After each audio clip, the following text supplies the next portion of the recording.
بسم اللہ الرحمن الرحیم۔ السلام علیکم محترم ناظرین۔ بلی کے بچے کی دعا سے مغفرت ہو گئی۔ ایک بزرگ سردی کے دنوں میں سفر کر رہا تھا۔ راستے میں اس نے بلی کا ایک بچہ دیکھا جو سردی سے ٹھٹھرا رہا تھا۔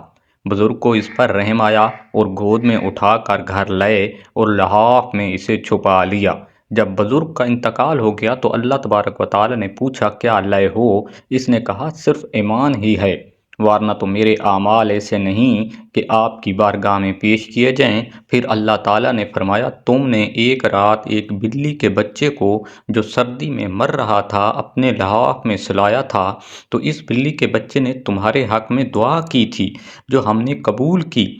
جاؤ، اس بلی کے بچے کی دعا پر تم کو ہم نے بخش دیا۔ اللہ تبارک و تعالیٰ سے دعا ہے کہ اللہ تبارک و تعالیٰ ہم کو سیدھی راہ دکھائے اور نیک اعمال کرنے کی بھی توفیق عطا فرمائے۔ اللہ تبارک و تعالیٰ ہم سب پر اپنی رحم و کرم کرے۔